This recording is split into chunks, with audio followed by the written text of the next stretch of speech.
ஏய் முக்காடு நேயர்களே, இந்த ட்ரம்ப் இருக்கார்ல ட்ரம்ப்பு, இந்த ட்ரம்ப்பு பெற்று வச்ச பிள்ளைங்க இருக்குல்ல பிள்ளைங்க, அந்த 2 பிள்ளைங்களும் என்ன பண்ணியிருக்குன்னா, அதாவது இப்போ ஈரானுக்கும் அமெரிக்காவுக்கும் நடக்கிற போரை மையமாக வச்சு அவனுங்க பிஸ்னஸ் பார்த்து கல்லா கட்டிகிட்டு இருக்காங்க முக்காடு நேயர்களே.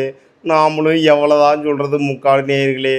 அதாவது இந்த ட்ரம்ப்போட பசங்க என்ன பண்ணியிருக்காங்க அப்படின்னா, இந்த அமெரிக்காவோட தயவில் இருக்கும்ல, அந்த அமெரிக்காவோட தயவில் இருக்கிற நாடுகள் இருக்குல்ல, இராணுவ தளங்கள்லாம் வந்து அமெரிக்காவோட இராணுவ தளங்கள் தான் இருக்கும். சில அந்த வளைகுடா நாடுகள்லாம் அந்த நாடுகளுக்கு வான் பாதுகாப்பு அமைப்பு வந்து பண்ணி கொடுக்குற அந்த மிஷினரி ஐட்டம்ஸு, அந்த வான் பாதுகாப்பு அமைப்புக்கு சம்மந்தப்பட்ட எல்லா பாதுகாப்பு உபகரணங்கள், அந்த மிஷின்ஸ் எல்லாத்தையும் சேல் பண்ணி அதில் லாபம் பார்த்துட்டு இருக்காங்க முக்காடு நேயர்களே.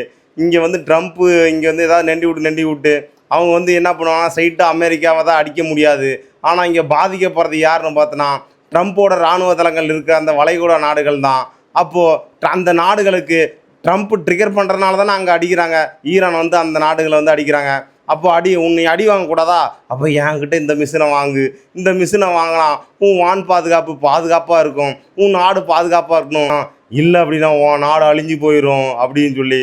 ஆனால் ட்ரம்ப் நினச்சா அந்த கொஞ்ச நேரம் அந்த வாயை மூடி வச்சுருந்தாலே போதும், போர் நின்றுடும்.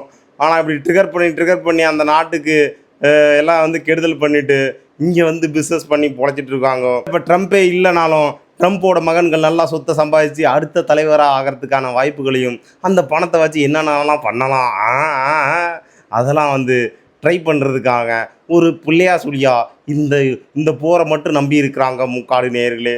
இதை பற்றி என்ன நினைக்கிறீங்க?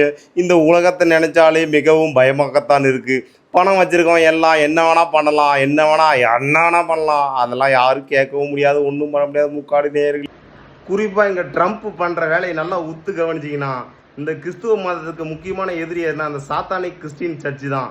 சாத்தானிக் சர்ச்சு இந்த சிலுவையெல்லாம் தலைகளாக வச்சுருப்பாங்க, அது இஸ்ரேல் தான்.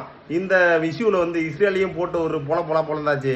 அதுக்கப்புறம் வந்து முஸ்லீம்கள் நாடுகள், இந்த சவுதி அரேபியா, இது எல்லாமே வந்து ஈரான் போரில் ட்ரிகர் பண்ணி ட்ரம்ப் ட்ரிகர் பண்ணி அதாவது முஸ்லீம் நாடுகளுக்குள்ளேயே அடிச்சுக்கிறாங்க. இதெல்லாம் பிளான் பண்ணி தான் இந்த ட்ரம்ப் பண்ணுறாருன்னு நினைக்கிறேன். நீங்கள் என்ன கமெண்ட் பண்ணிட்டு போக முக்காடி நேர்களே. ஃபாலோ பண்ணுங்கள் முக்காடி நேர்களே. ஃபாலோவே பண்ண மாட்டேறீங்க, ஆனால் வீடியோ மட்டும் வியூஸ் நல்லா போகுது. வியூஸ் நல்லா போகிறது முக்கியம் இல்லை நண்பர்களே. முக்காடி நேர்களே ஃபாலோ பண்ணுங்கள் முக்காடி நேயர்களே.